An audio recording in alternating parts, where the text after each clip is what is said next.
কিছু মানুষ দেখবেন সবসময় নিজেকে নিয়ে কথা বলতে পছন্দ করে, তার এই হয়েছে, সেটা হয়েছে, এটা আছে, সেটা আছে, ইত্যাদি ইত্যাদি। আপনি দেখবেন তার কথায় আপনি হাঁ হু করলেও খুব উৎসাহিত হতে পারছেন না। একটা পর্যায়ে আপনার নিজের মধ্যে এক ধরনের হীনমন্যতা বোধ শুরু হবে।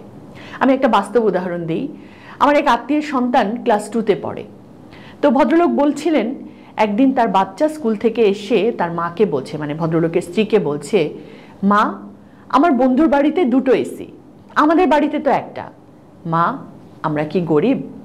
চিন্তা করেন ক্লাস 2-এর বাচ্চার পেইন পয়েন্ট কোন জায়গায়। আমাদের তো অবশ্য এই বড়াইয়ের জন্য এখন আর কথোপকথন লাগে না, এখন আছে সোশ্যাল মিডিয়া, যেখানে কে কোন নতুন ফোন কিনলো, কে কোথায় বুফে খেতে গেল, কে কোন দেশে ঈদ ভ্যাকেশনে কাটিয়ে আসলো, কে কত বড় হাসপাতালে মেডিকেল চেক আপ করালো, ইত্যাদি তুলনা। সোশ্যাল মিডিয়া হোক বা বাস্তব কথোপকথন, এদের সাথে যত কম কথা বলা যায় তত ভালো। আর আপনি শান্তির জন্যে শুকরিয়ার চর্চা করুন। আল্লাহ রাসূল সাল্লাল্লাহু আলাইহি সাল্লাম বলেছেন, তোমার চেয়ে নিচ অবস্থানে থাকা মানুষের দিকে তাকাও, ওপরের দিকে নয়। এতে করে তুমি আল্লাহর নিয়ামতকে তুচ্ছ ভাববে না। আপনি আপনার জীবনের প্রাপ্তির দিকে তাকান, শান্তি পাবেন।